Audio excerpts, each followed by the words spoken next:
Salut et fraternité. Alors disons-le tout net, je n'ai pas regardé la cérémonie d'ouverture des Jeux Olympiques.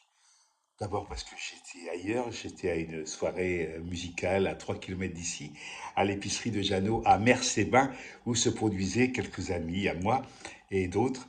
Et voilà, et donc je me suis dispensé de la cérémonie. Parce que de toute façon, je l'aurais boycotté, comme je le fais avec beaucoup de choses qui me plaisent pas, que je n'aime pas, que je ne cautionne pas. Voilà. Euh, que ça serve ou pas, j'en sais rien. Je pense que ça ne sert pas à grand-chose. Mais enfin, quand même, moins il y a de gens qui cautionnent et mieux ça vaut.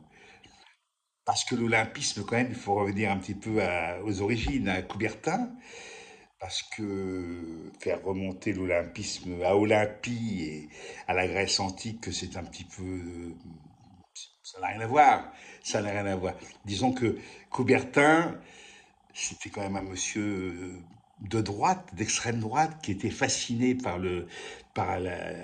l'Allemagne nazie, euh, dont d'ailleurs on peut dire que les Jeux Olympiques de Berlin de 1936, sous l'égide d'Adolf Hitler, étaient quand même servi de maître étalon à toutes les cérémonies qui ont suivi. Il y a, la flamme a été créée à ce moment-là. Ça n'a rien à voir avec l'Antiquité. La flamme a été... Et alors, on peut considérer que l'olympisme, le sportisme, je dirais le sportisme, c'est une forme atténuée du nationalisme le plus étroit, puisque finalement, on n'y va pas en tant qu'individu, hein, on y va porté par une nation, par un pays. On voit bien les problèmes que ça pose, hein, lorsque finalement certains pays sont absents parce qu'on a décidé que d'autres qui pourraient être éliminés parce qu'ils sont quelque part génocidaires, eh ben ils sont là quand même.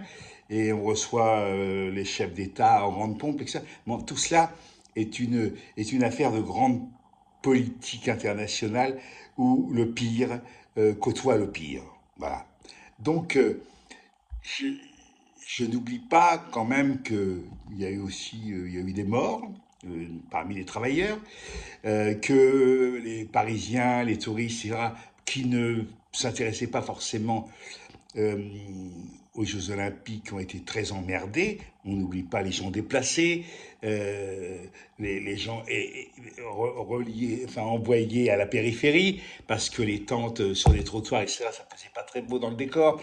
On n'oublie pas tout ce qui s'est passé.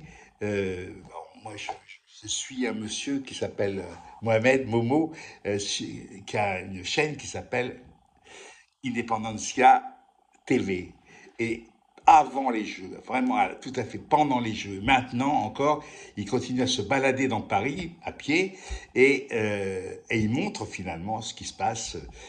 Il a montré les grilles, d'innombrables grilles, il a montré les passages avec des QR codes, il a montré des tas de terrasses vides, des rues totalement vidées, etc. Autant de choses qu'on ne voit pas trop dans les télés mainstream. Et puis alors, bon, il y a la cérémonie dont j'ai forcément entendu parler, avec évidemment des gens qui se mettent à parler et, et qui ont encore rien compris ou qui ont compris de travers ou qui ont fait semblant de ne pas comprendre. Je pense par exemple aux évêques. On se dit, tiens, des évêques, ils vont peut-être parler du génocide à Gaza, mais non.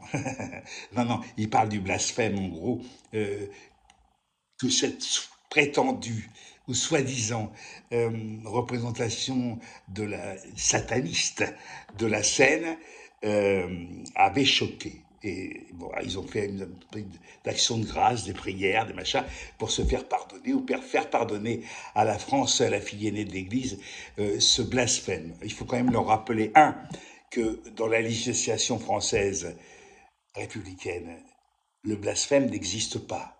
Le blasphème n'existe pas. Bon.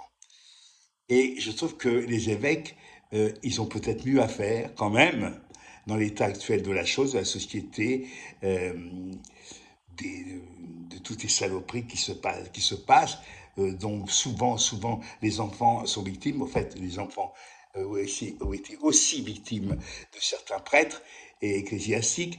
Ils oublient un petit peu. Ils n'étaient pas trop.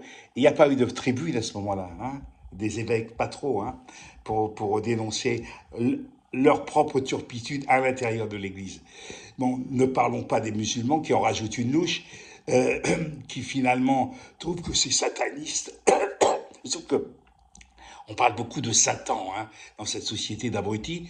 Enfin voilà, tout ça, évidemment, sera oublié d'ici quelque temps. D'ici quelque temps. Bon. Et ce sera d'autant plus vite oublié qu'on aura fait, comme moi, le pari du boycott. Voilà. Hasta la victoria.